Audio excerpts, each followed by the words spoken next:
Thank you. Good morning, members, officers, and any members of the public in the public gallery or viewing the live stream. Welcome to this meeting of the Employment Staffing Committee on Thursday, the 12th of September 2024. For members in the chamber, the mezzanine screens have not been able to be dropped down again, so we'll continue with this interesting backdrop. My name is Councillor Anna Bradnam, and I'm usually the Vice Chair of this committee. However, our usual Chair, Councillor Sally Ann Hart, has sent apologies, so I'll be chairing this meeting. I'd like to propose that Councillor Will Jackson-Wood assumes the role of Vice Chair for the duration of the meeting. Do I have a seconder for this proposal? Thank you, Councillor Stobart. Can I take this by affirmation amongst the five of us? Thank you. Lovely. So, Councillor Jackson-Wood has been appointed as the Vice Chair for the meeting. Thank you very much, Councillor Jackson-Wood. Those in the chamber are reminded that the meeting is being live streamed. May I ask that those who are joining us remotely to ensure that their camera and microphone remain off unless they're addressing the committee. For those of us present in the room, please ensure that your microphone is close to you when you speak and speak clearly, and please do project so that we can hear you clearly. So item 1 on our agenda is apologies. Pippa, are there any apologies for absence, please? Thank you, Chair. Just from Councillor Sally Ann Hart today. Okay, thank you very much. So number 2 is declarations of interest. Do any members have interest to declare in relation to any item of business on the agenda? No? Good. If any interest subsequently becomes apparent later in the meeting, please would you raise it at that point? Thank you. So then we come to the minutes, which are on page 3, following of our agenda. Can members just indicate whether they're happy that this is an accurate record of the meeting? Thank you very much. And so there are no amendments. This is the minutes of Monday, the 15th of July. Thank you. So can I take approval for those minutes by affirmation? Thank you. The committee therefore agrees the approval of the minutes of the meeting on the 15th of July as a true and accurate record by affirmation. Item 4 is public questions, but there have been no public questions from members of the public accepted for this meeting. Item 5 is the military reservist leave entitlement.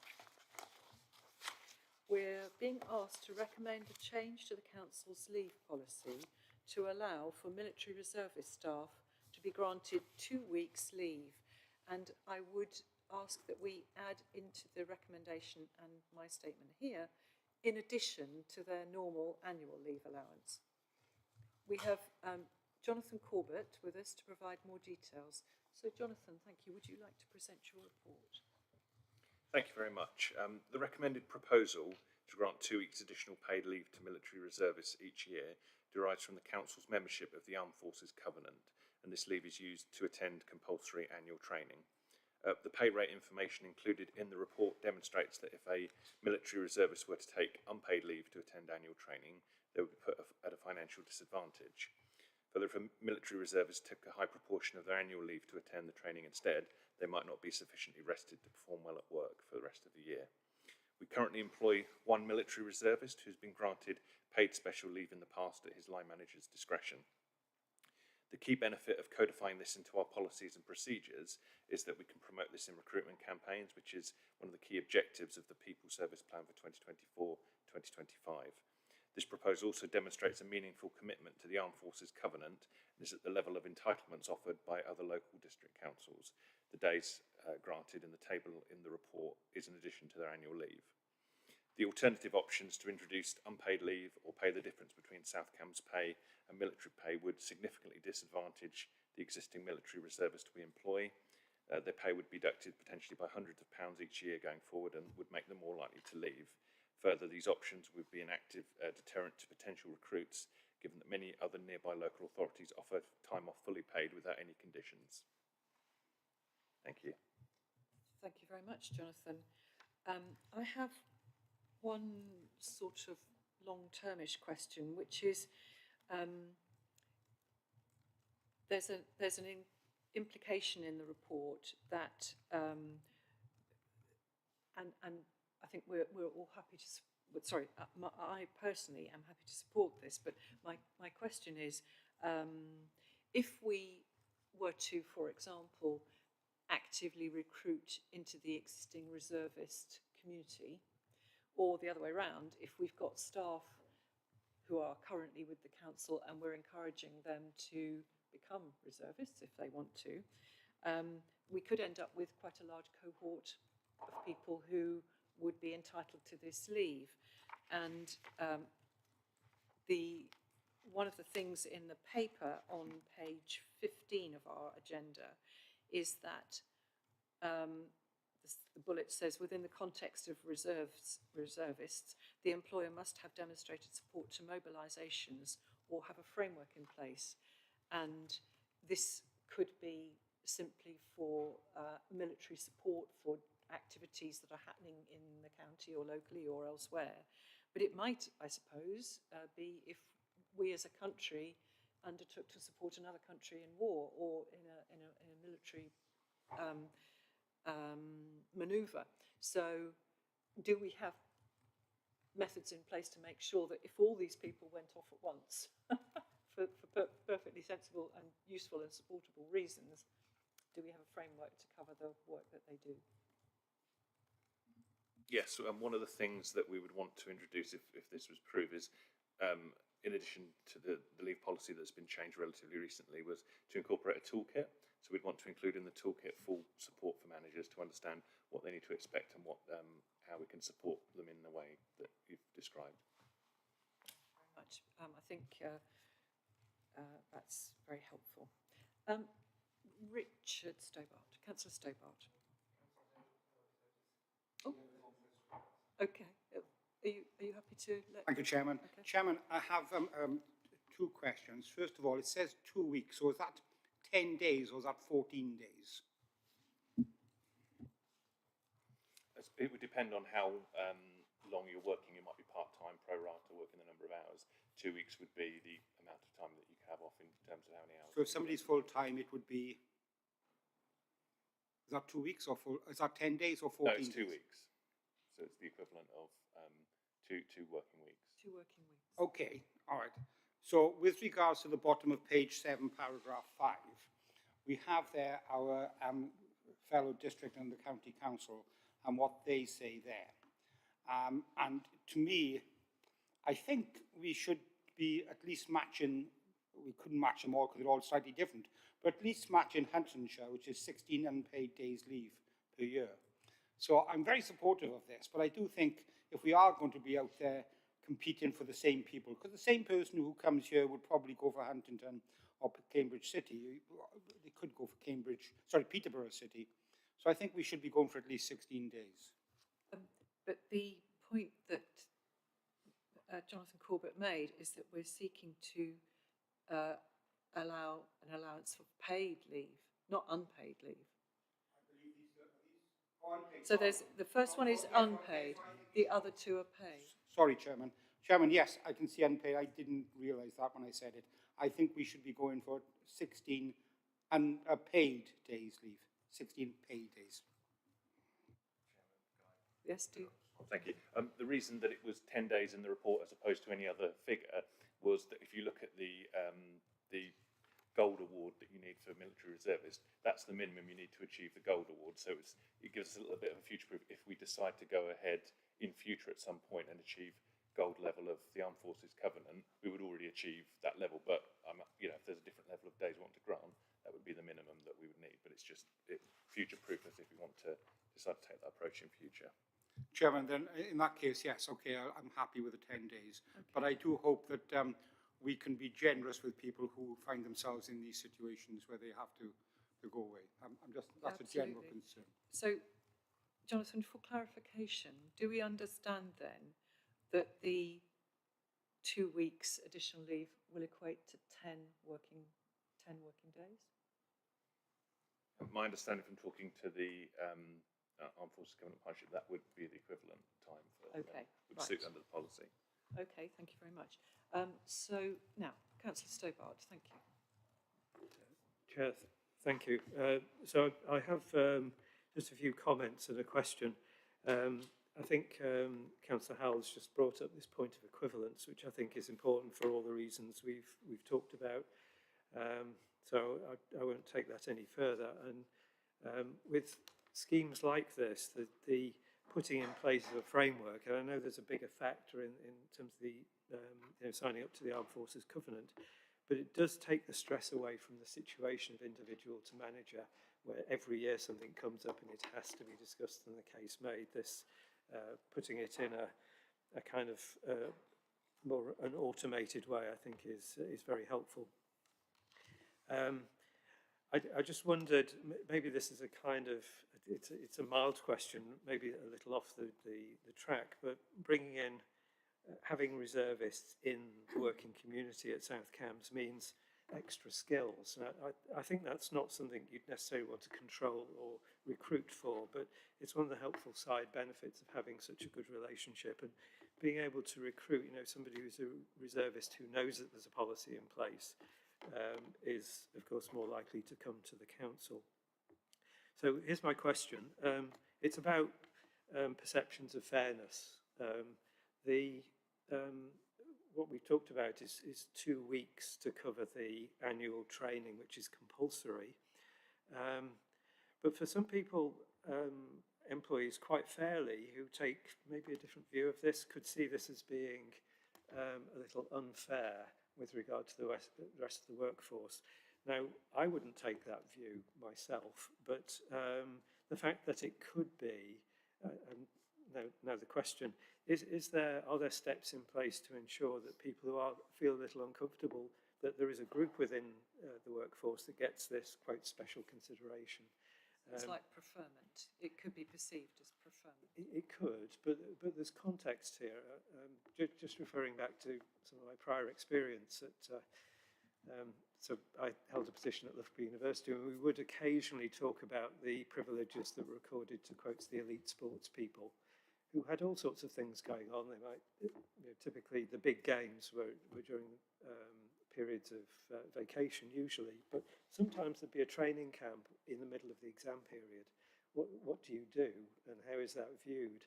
So I think setting out a rationale for why this is important to the council and then applying it consistently would be one way. But just a reminder that some people might not regard this as fair, and I think the story needs to be told quite carefully to the workforce and in some sense justified. So would it be a good idea then if we asked for the policy around this, the wording around the policy, to come back to this committee for us to consider it?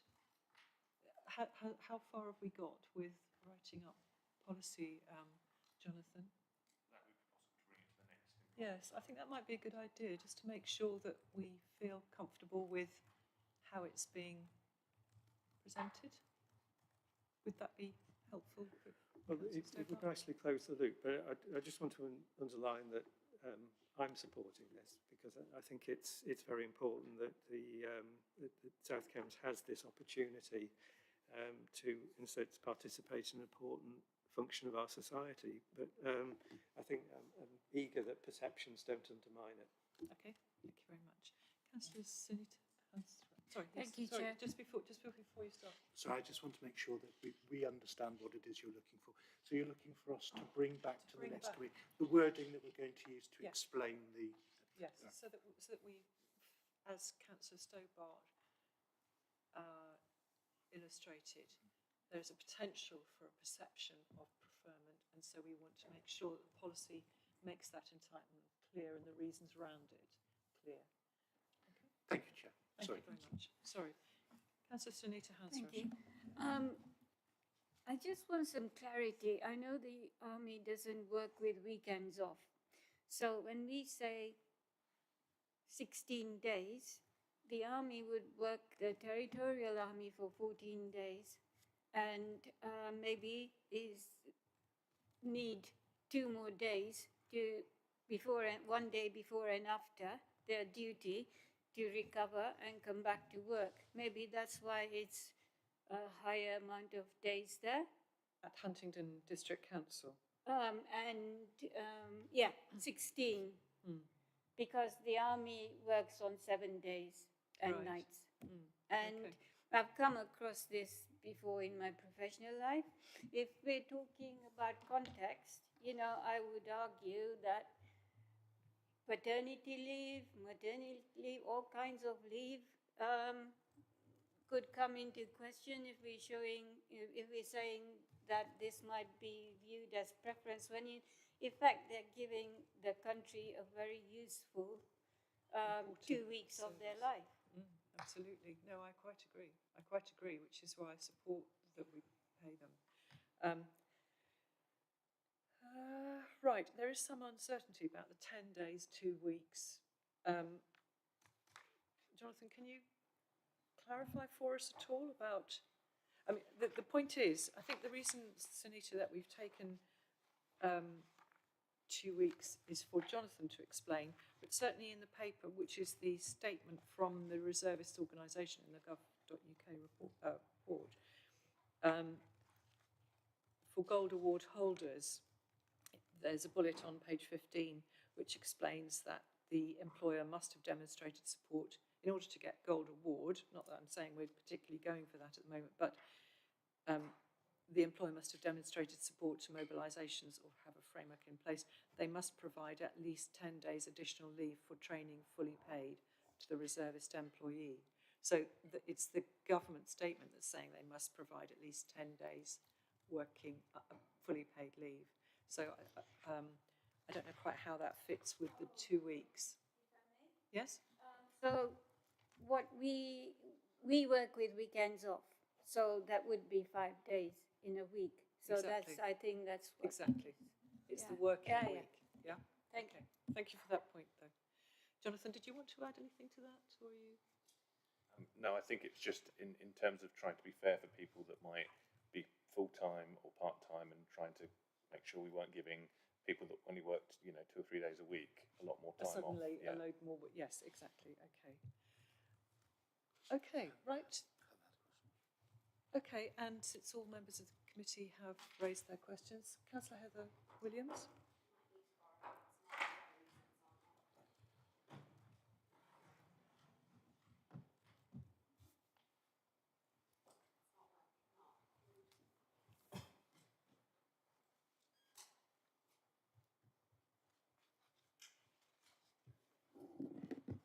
Is that working now? Yes. Lovely. It was just to say that I fully support what your policy is aiming to achieve, and would request that committee also potentially look at things like retained firefighters as well, and making sure that from an employment perspective that we are facilitating that and helping that, because that's all something, particularly in the rural villages, where quite often you'll see quite a lot of fire responses from that.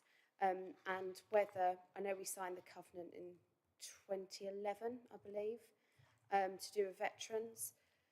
It's something that, I probably should declare an interest, that it's something that's quite a personal campaign, but I do think as well how we go to employ veterans and making sure that we are accessible on that basis as well, because this is great to be looking at this, but it does hopefully then open a wider conversation. Thank you. Right. So, members, shall we go to the recommendation, which is on page 7 of our agenda? It's recommended that approval is given for all military reservist colleagues to be granted 2 weeks paid leave each year from the start of their employment, with the additional phrase, in addition to their annual leave allowance. The details can be incorporated into the Council's leave policy if this proposal is approved. So we'd like to see the wording of the policy back to this committee, please. Thank you very much. Sorry, Councillor Williams. Yeah, just to explain that I wasn't here for the whole debate, so I won't be voting. Okay, thank you very much. So you won't be voting. Thank you. Okay, so can we take that by affirmation? Lovely, super, thank you very much. And with Councillor John Williams not voting. Thank you. Okay, so moving on to item 6. This is the Learning and Development Strategy, and we're being asked to support the implementation of the strategy. Hannah Stevens is the presenting officer for this item, and Hannah, would you like to present your report? Thank you, Chair. The Learning and Development Strategy sets out the focus areas for officer learning and development for this year and our future ambitions. The strategy has been written with the Council's values in mind and aligns with the Council's priority areas of being green to our core and being a modern and caring council. It complements the Council's people strategy, which this committee agreed to support in July this year. Learning and development is a tool that we use to support officers to grow their skills, to improve the way that they do their jobs and progress their careers. Learning and development is also used to retain skilled officers by showing them that we value them and their expertise, knowledge and skills. And of course, extra skills in the workforce means that we are able to do more in a better way for our communities. I welcome the committee's comments and questions. Thank you very much, Hannah. And I think it's excellent to be planning for the retention of our existing excellent staff by encouraging them to develop their learning, but also I'm sure that will be attractive to new recruits. So the only thing I wanted to ask is, will you be offering this similar sort of strategy to members? I understand from my Democratic Services colleagues that yes, a similar approach is being developed currently for members. Lovely, thank you very much. Because the reason I ask is that we know that the staff and the colleagues are working really hard to become extremely efficient and use their time appropriately.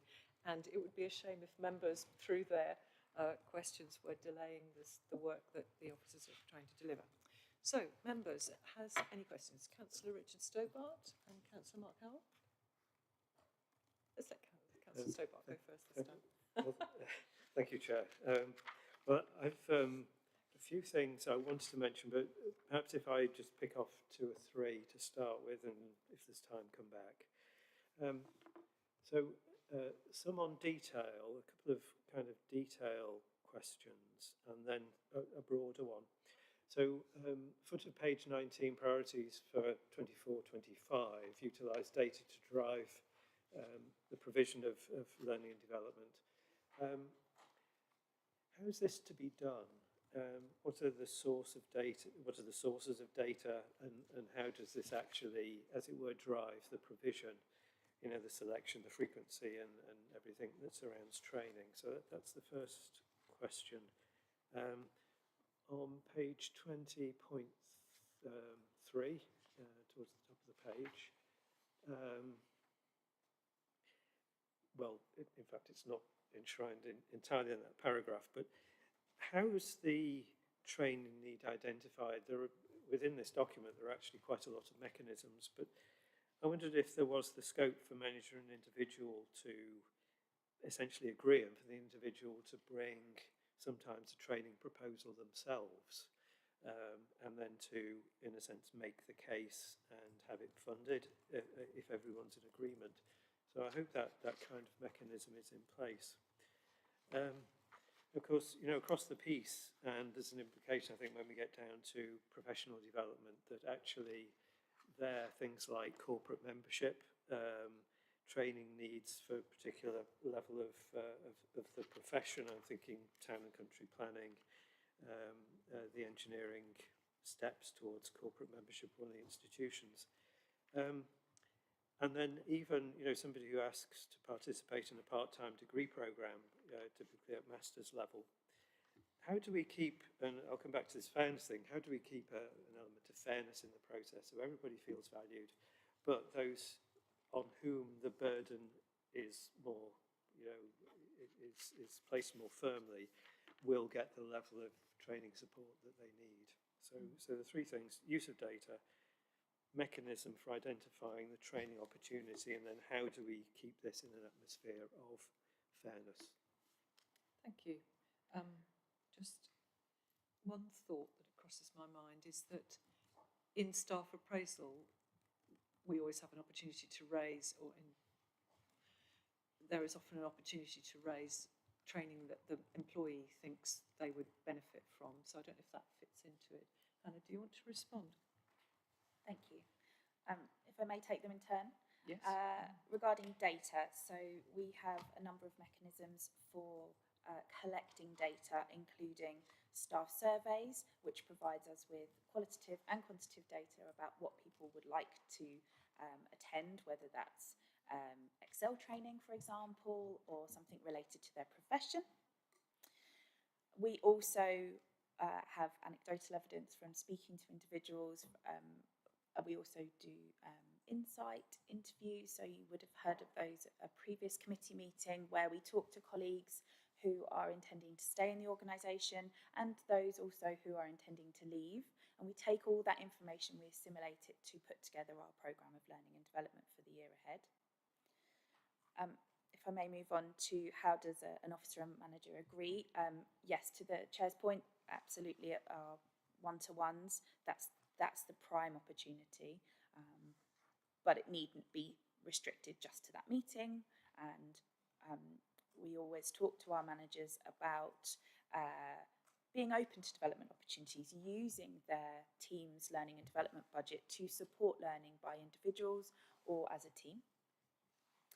And then to the point about fairness, again, I would anticipate managers looking broadly at their teams to treat everyone fairly.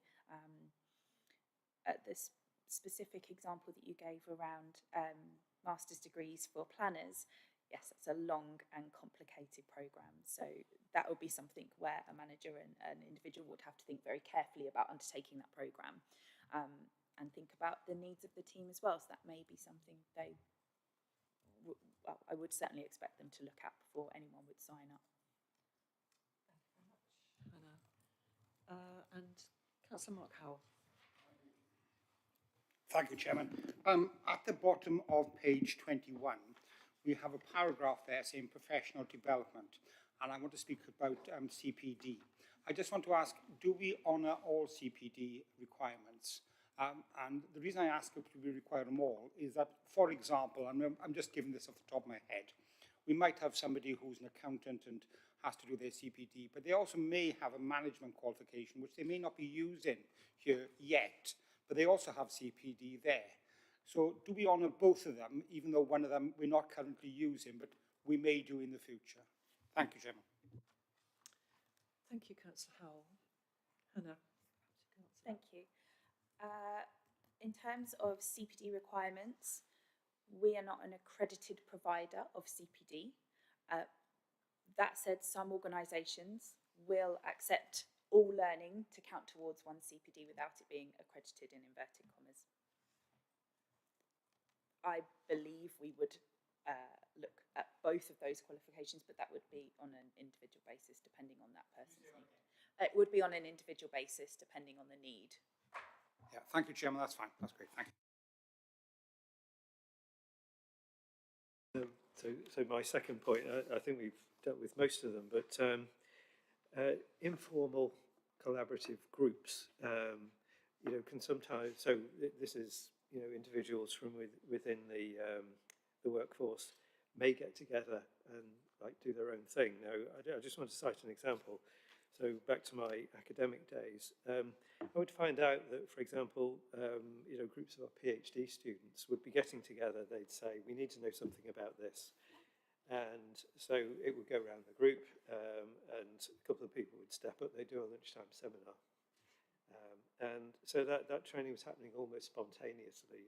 The students had a need.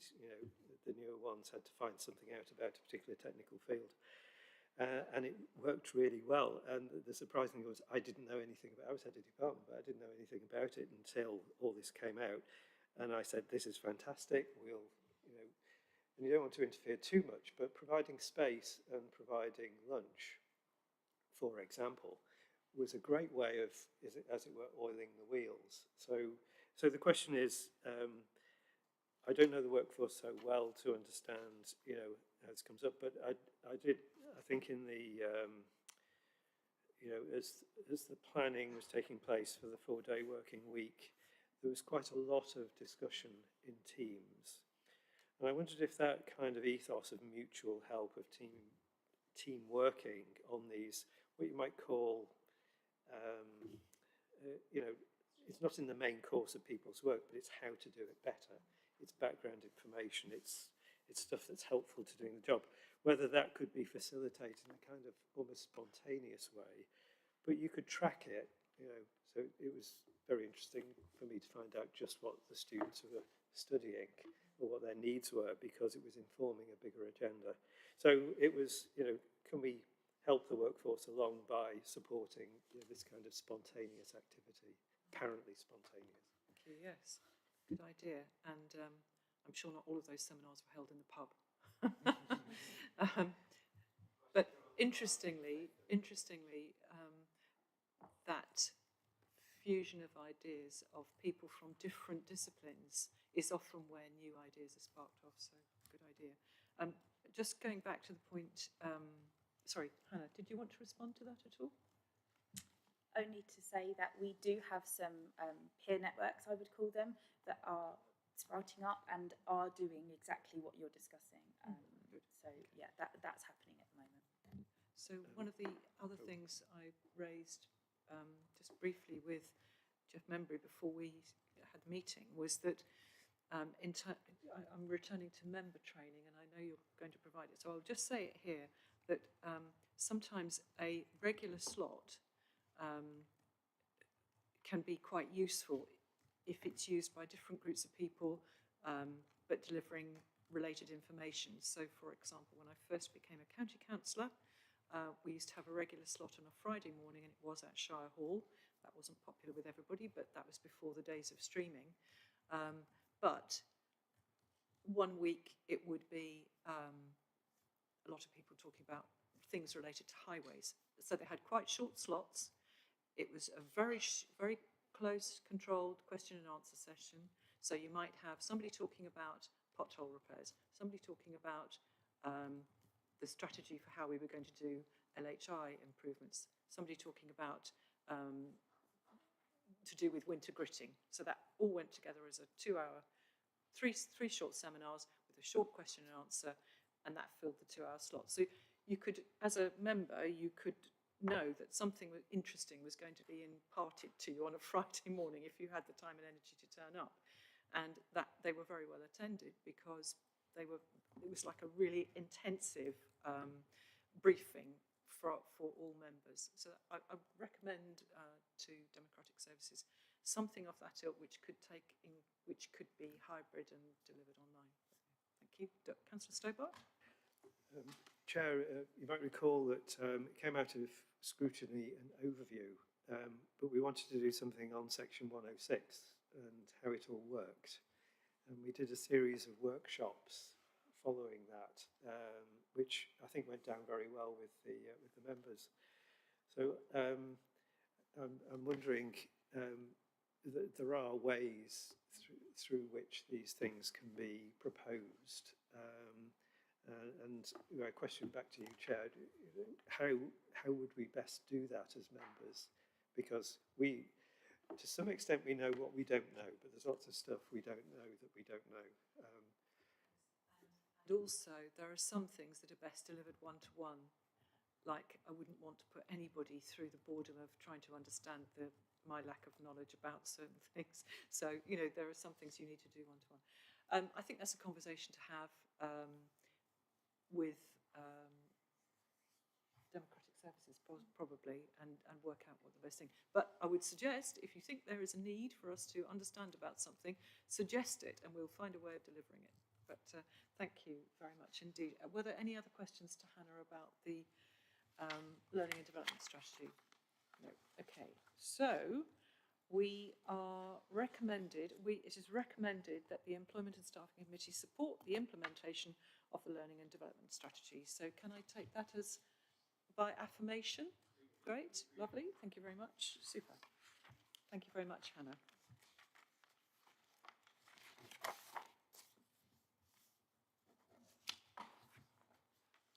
So the final item on our agenda is the people recruitment, retention and absence data for the 1st of April to the 30th of June 2024, which is our quarter one. And the committee is being asked to note the report. So I think Jonathan might be presenting the report. Thank you. Thank you, yes. So to give us a summary overview of the report, in quarter one, the number of recruitment campaigns advertised was at its highest level for nearly 2 years. This is reflected in a number of increase in new opportunities in planning, and also it's mentioned in the report about the 9 apprenticeships that were recruited during this period. In quarter one overall, there were 40 out of 60 roles were advertised successfully. 16 roles were unsuccessfully recruited to, although 6 were subsequently filled in that quarter when re-advertised. There were 3 occasions when suitable candidates withdrew at the offer stage. The areas of unsuccessful recruitment were spread out across the council. There was 1 in finance, 3 in planning, 4 in waste, 1 in environment and 1 in transformation. In terms of turnover, the 13 voluntary leavers in quarter one was the same as the previous quarter. In terms of sickness, there's been an improvement outside of shared waste. The rest of the council had a green rating of 1.55 in quarter one per FTE in quarter one, which compared to an amber rating of 1.94 in the previous quarter. In contrast, sickness per FTE increased for shared waste. In quarter one, they had a red rating of 3.6 per FTE compared to an amber rating of 3.39 in the previous quarter, which was 0.1 over the level.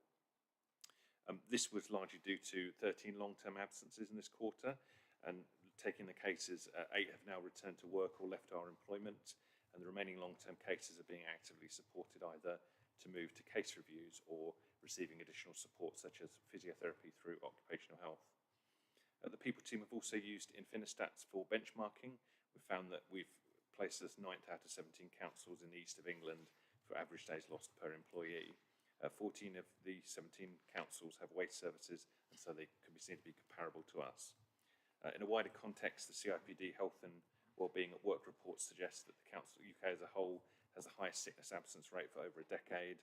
It's increased to 7.8 days per employee in 2024, compared to 5.8 days per employee in 2019. The people team have adopted a number of strategies to support wellbeing, including agreeing actions with service areas relating to the wellbeing survey results and implementing proactive measures such as health check-ins, flu clinics and healthy living webinars. Thank you. Thank you very much, Jonathan. Can I just ask one item of clarification? And that was, you said a number of people were successfully recruited and some were unsuccessfully recruited. Can you just explain to us what that means? So unsuccessful recruitment would be where somebody hasn't started the role, hasn't been successfully offered and started. That means that somebody wasn't. Does it mean that somebody was recruited but then left shortly afterwards, or there wasn't an appointment? There wasn't a successful offer made at the end of the recruitment. Okay, righto. Thank you very much. So, Councillor Howell.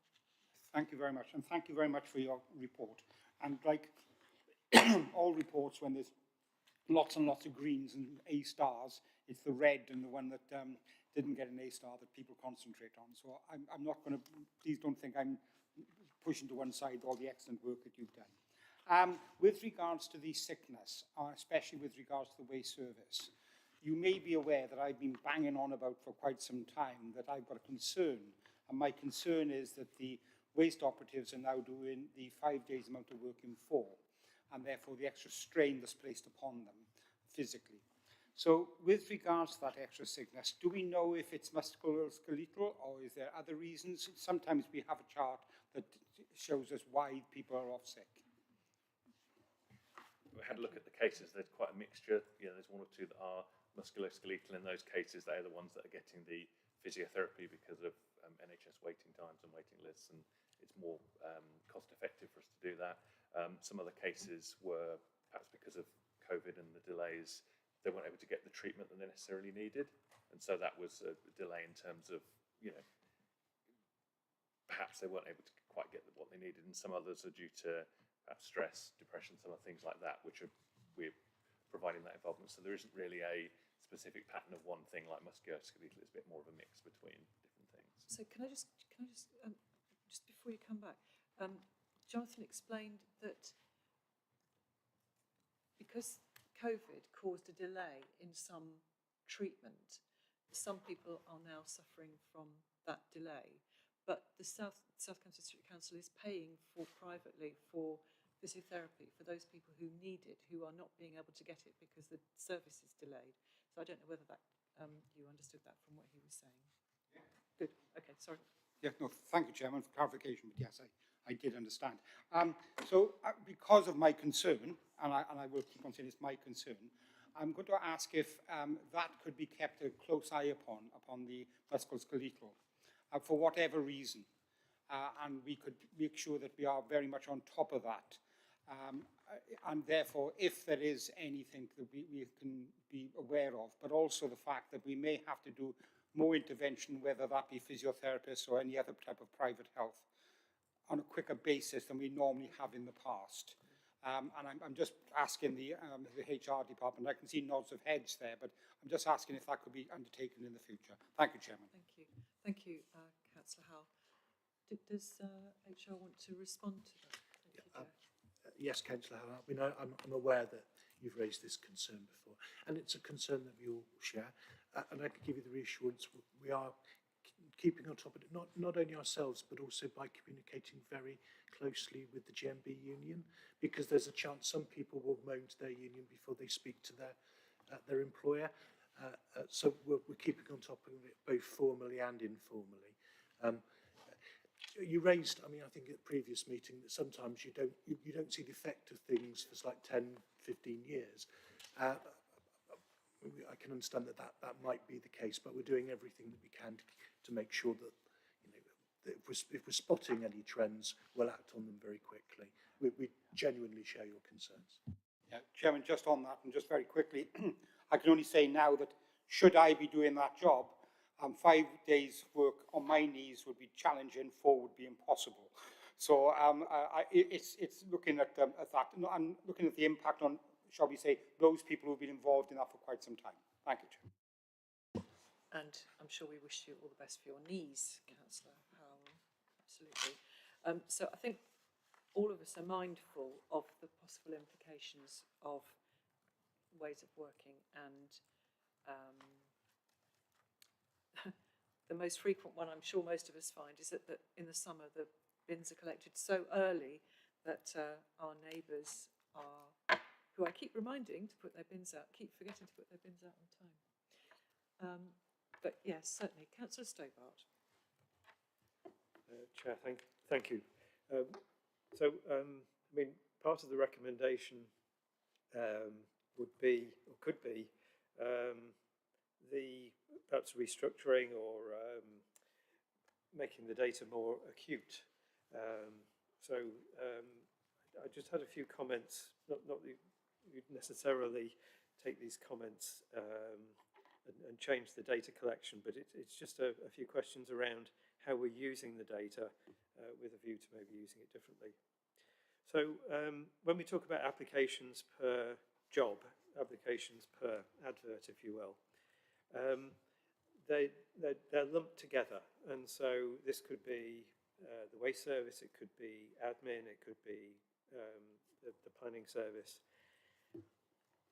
Could we see in a little bit more detail how successful recruitment is according to type of job? Would it help? So if it helps the process, let's talk about it some more. And so, for example, just pick one out. If we found it difficult to recruit apprentices, would this be indicative, or how could we relate it to what's going on in the wider world? For example, a downturn in the kind of 18 to 20 demographic, so there just aren't the people out there? Or is it that the people who might apply for apprenticeships here are finding great jobs somewhere else, or they're being exceptionally successful with applications for higher education or whatever. So I think a finer granularity might help us understand the data better, but it of course comes at a price, that because these individual data points, if you will, need to be labelled appropriately. Just on that question about apprenticeships, I think it looks as though we recruited quite easily, and it'd be useful to know what lay behind that, and what the HR team regards as the ingredients of success. So, sorry, that's a bit of a ramble, but could we see a finer granularity in the way this data is presented that might be helpful to understanding why or why not recruitment takes place? So would that be to go to groups of work, or would it be? I think we'd need to leave that to HR to determine, depending on how the data is collected. But also, I gather I'm just sort of vaguely aware that there might be a situation where one job starts being advertised and goes through the calendar, and meantime another type of job goes through the calendar. So it's like a combination of a moving target all the time. And sorry, that may be me making it more complicated than it is. But do you think that could be done without revealing individual data to posts that would breach confidentiality?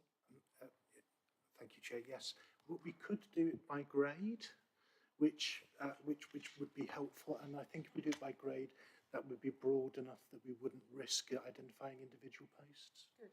Okay.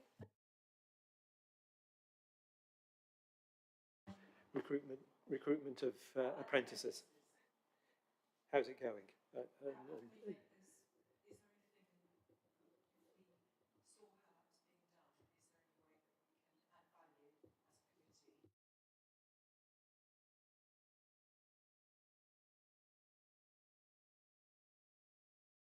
Certainly something that we've looked at in terms of people that have come in and doing jobs perhaps for the first time working for us, is looking at getting some feedback from them. So looking at seeing what we can do to improve the situation. That's certainly something we can talk to with regard to the managers who currently are working with the apprenticeships, if that would be useful.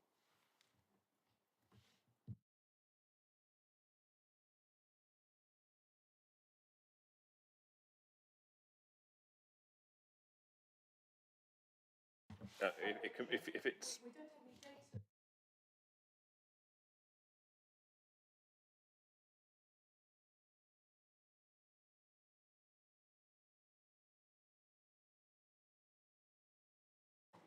Yeah, just an anecdote, just one or two anecdotes.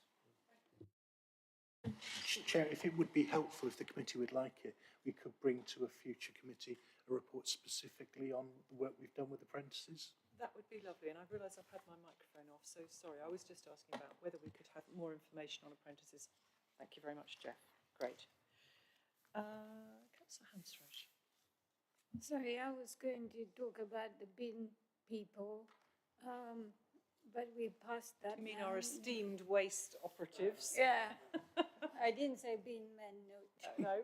No, no, I'm just saying we're generally concerned about this musculoskeletal effects brought on by 4-day week. But do we know exactly, I mean, we need to break this down. Do we know exactly how many more bins? Do we have feedback from Councillor Hansrush, we need to be careful not to... The review of how the work was done was quite separate to the 4-day week. Okay. So the review of the waste collection rounds was quite separate to the 4-day week. So if we're concerned about how our staff are working, that's fine. So yeah, do go ahead with your concerns about health issues. No, I'm not concerned at all, because I would like it coming from the people themselves, the workers themselves, as to, have we got any feedback about how they like? That's a very good point. Jeff, do you want to respond to that? all the feedback we've had so far, both from the workers themselves and the union, has been really positive. I think actually you're making a really good point, that what's important is that people rest up on their non-working day, or at least are active in a very different sort of way, so that they rest their joints. That's something we're looking to encourage. That's one of the reasons, for example, we don't allow people to work on their non-working day, because we want them to rest and recover. Again, I can give you the same assurance I gave Councillor Hull. We're talking to the unions, we're talking to the staff on the ground regularly, and as soon as any issues start to be raised, we will focus on those issues and take action if that's what's needed. We don't want to be in a position where we have a negative impact on the health. The results of the staff survey show that, generally speaking, that health of our waste operatives have improved since the introduction of the 4-day week. But the nature of the job is such that there's always been, even when we had 5 days, and even those councils that run 6-day collections, there's always skeletal problems in that type of role. At the moment, there's no indication that ours is any worse than any other authorities, recognising that no two authorities are directly comparable. One of the things, the Infinitas stats, well, whatever it's called, I never pronounce it correctly, showing us that looking at our sickness compared to other authority sickness that also have in-house waste, our sickness, ours is about average, actually, about pretty much bang in the middle. So there's no indications at the moment that it is having any negative impact, but we will continue to monitor it very closely. So I just wanted to clarify that I am fully in support of the 4-day week. Thank you very much. And also, just to back up what Jeff has said, at paragraph 29, we've got a graph that shows us that actually South Cambridgeshire District Council had the third lowest sickness absence rate in 2022-23 compared to other councils who submitted their data, which is very encouraging. Councillor John Williams. Thank you, Chair. I just wanted to reassure Councillor Howell that this issue with sickness in waste is also something that Cabinet are keen to ensure that we don't see an increase in sickness. And I think it's worth noting that coinciding with the introduction of 4-day week in waste, as the Chair has alluded, we did do a review of the rounds, which we do anyway every 5 to 6 years. So the rounds were reviewed, and we introduced 2 new crews, 2 new vehicles, 2 new crews. So I can assure you that this is an issue that we, in the Cabinet, are looking at and making sure that we don't see that increase in sickness, but also assure you that steps were taken to make sure that our waste operatives continue not to be overburdened as a result of the changes. I would add, we also have bin women, and in fact, the crew that collect my blue bin is a mixed crew. So we have women as well as men loading bins in South Cambs. So so I just wanted to point that out, that changes were made to the service, although it wasn't, as you say, connected with 4-day week, but has ensured that we continue to make sure that our staff are not overburdened. Thank you. Thank you, Councillor Williams. Right, so Councillor Richard Stobart. Just a few comments on, this is page 26, paragraph 34 and following. Sorry. Hang on, page 26 is before this report. Let's say page 35 okay. And paragraphs 30 and following. But I'm just picking up a few points. Paragraph 30, did you say? Yeah, on page 35. Okay. I mean, that's just my starting point to give you a point in the report at which I'll hang my comments. I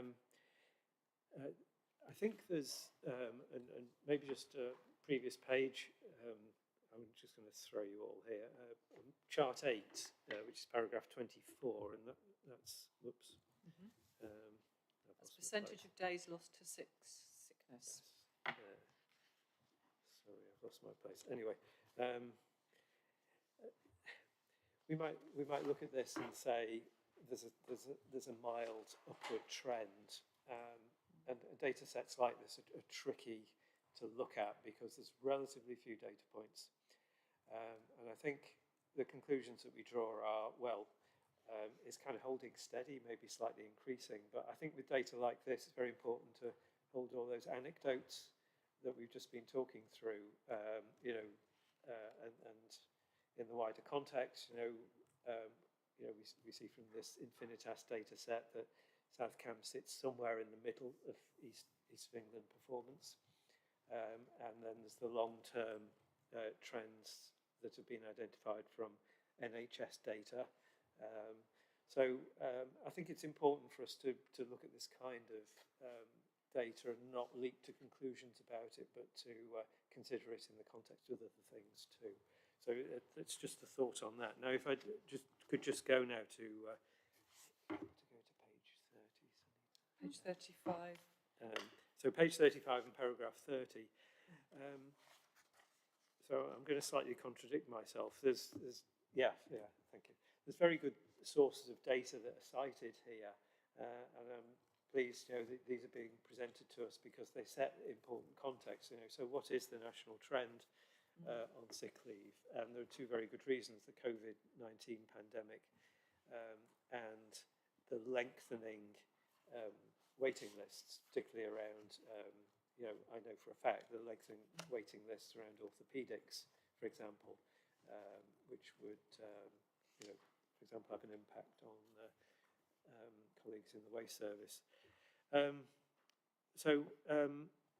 All I'd say is it would be great to have more of this appropriately judged, to help set the South Cams data in context, and then ultimately maybe even to include this in the analysis process so that we could say, whatever trends we're seeing, here's the national trend. So here's the local trend with a few anecdotes to support it. Here's the national trend with a few anecdotes to support it. So that we can actually hold data one thing against the other and for us to see the story graphically. But I think what's been presented in this report is a real good step forward. Yes, exactly. So is it, so my question is, are we on a journey here to a much clearer data presentation where we're holding the national, the contextual trends against the local trends? And indeed, that was something that had occurred to me looking at this data, that it would be really helpful to have a comparison with our nearest neighbours sort of thing, or a comparison with national data so we can see how we're doing. And this, the data on, where is it, where it compares with other, I think it might be helpful if we could compare that. But I appreciate that would take longer to prepare, but at least it would be an indication as to whether we as a district and an employer were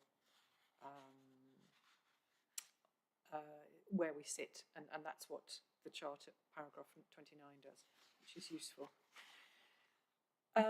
Right, so Councillor. There was a question wrapped up in my ramblings. Oh, was there really? Could you reiterate it, please? Are we on a path here? So this is a kind of a work in progress. Are we on a path? What's the progress towards, if you will, some more acute and clearly presented analytics? Thank you. Jeff, would you respond? I can respond actually perhaps more broadly than just in relation to sickness statistics. We've actually agreed just this week to make some changes within our policy and performance team to allow more resource to be put into gathering benchmarking information from appropriate family groups, not just for sickness statistics, but for other KPIs as well, so that going forward, when members are considering our performance in a range of areas, you've got that contextual information. It's quite intensive sometimes gathering that information, because it's great when we've got something like Infinitas for HR, but that's not always the case for all of our KPIs. So sometimes we have to go to individual council websites and find the information.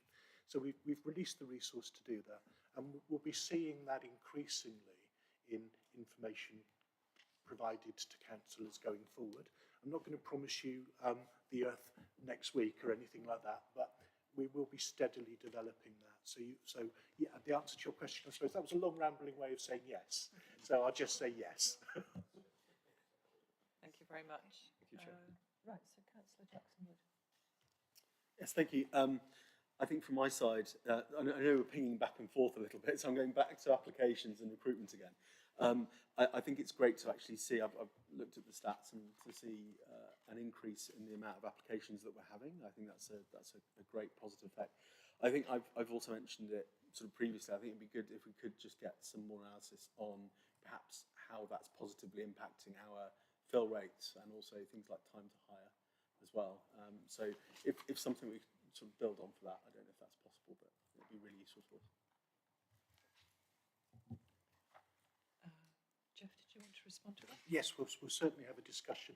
I'm reluctant to commit to that without speaking to my colleagues to find out what information we hold on our system, but certainly if that's available, we will provide it.